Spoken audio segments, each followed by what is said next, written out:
Hello, fellow Rya rug makers. I want to introduce you to this type of backing and how to make knots on it. This is a 10-inch wide piece from Taito Pirkanmaa Oy in Finland, and I hope I pronounced that right. So it's new for a lot of people who are familiar with Rya rugs because the knotting is made in a different way than on the Norwegian and Swedish backings. So when I send you a kit like this, or a non-kit, I have various ways I sell this. I have already stitched back a little bit. I've zigzag stitched the very edge and folded it over just a little on the top and the bottom. And so when you get to the top, and I put a knot there on the about 3 rows down, that's going to be your last row of knotting. And then after you finish knotting it, you are done knotting, and you fold that over and just hand stitch the back so that you can slide a rod through to hang it. If I was to use the machine to stitch it, I would be stitching right through your knot spaces. So that's why I don't pre-hem it for you. I preliminary hem it, but I don't finish hem it. So when you get a kit, you might see a little knot string here. And if you're left-handed, I will put it on the other side, because you'll be working across this way. But if you're right-handed, it's easiest to do that. So I'm going to pull this out of here, just since that's just to hold a space. I'm going to use a needle that has 2 strands of Rya yarn. That's from Norway. It's a heavy yarn. I wouldn't go 3 strands on this kind of backing, but I would go with 1 strand of Rya yarn and 2 strands of Prydviv yarn. That's a thinner one. And you'll feel they're pretty similar in weight. 2 Rya yarn and, well, let me put it this way, 2 thick ones and 1 thick one and 2 thin ones. That way you don't have to remember those names. But they're yarns that I sell from Norway. And ideally, the Finnish yarns, which are softer, would be easier to use on this backing. And they are beautiful. But I have a small studio and I can't have everything. So I'm going to start this by putting my needle under the first of these 2. See those 2 warp ends, and then here's 2 more. The first knot's going to be on the very first warp. Pull it through. Doesn't have to be perfectly even. And lay the yarn up. Pick up the very next one that's touching it. Now I'm gonna zoom in here. Hope I don't lose it. Yep, I'm gonna lose it. So you can get a really good view of that. I'll even try to knot without getting in the way of the camera. That is the knot. I'm gonna do another one. Pick up the very next strand. My needle is pointing to the left. I'm moving to the right. I catch a loop. Pick up the very next one, right? Touching it. Notice my yarn is up. Pull it.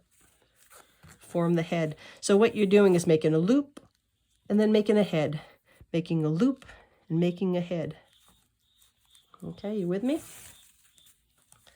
Now, if you want to use a stick, or if I tell you to use a stick because the kit requires it, you can make your own judgment after a while. But that's basically it. You see, in a way, I'm almost going too fast because I'm just kind of zooming along. You'll get fast too. Now, with a stick,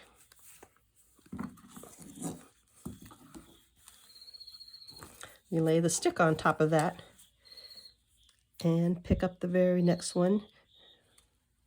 You can do it any way you want, but this is how I do it. Let's see. Yep. Pull it, not too tight, but just so it's touching the stick and picking up the very next one.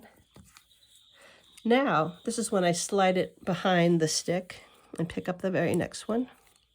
It's a little awkward because I have a camera pole by my elbow, which is making it tricky.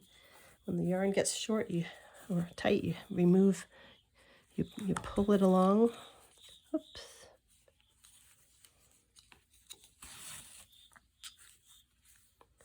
Okay, sliding that behind. pick up the first warp bundle,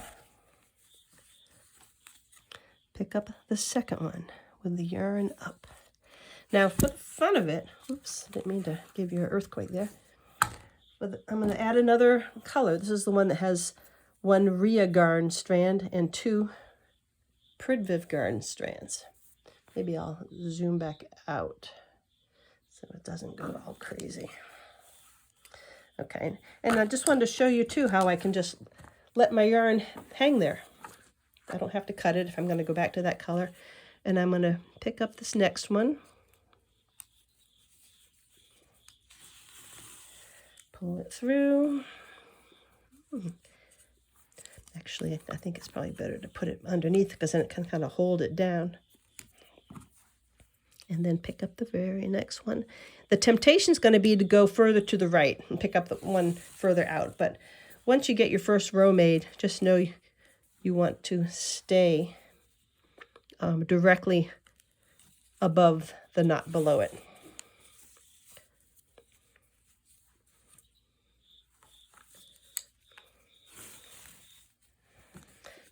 Now, when I don't use a stick, it is easier to jump around. Like if I only needed 2 knots of the dark, then I could just kind of come over, pick up that, and just kind of gauge it according to what the stick was. And the further you go out, then the tighter you're going to make it, so that when you cut it, it will be the same length. Well, any questions? Go across the row, and then you can take your scissors. I'm not going to actually cut these because I don't want to, I'm going to be pulling these knots out, but I do this. I put my scissor in and I turn it a little bit. Now the ruler does have a slot, so you could slide your scissors in there and just cut. But I didn't learn that way, and I'm much more comfortable just one at a time. Snip, snip, snip, snip. It's up to you. What else? That's good for now. Enjoy your surface knotting on your backing from Taito Pirkanmaa Oy. Bye-bye. If you have questions, Byrdcall Stuudio @gmail.com. Byrdcall Studio. All right, bye-bye.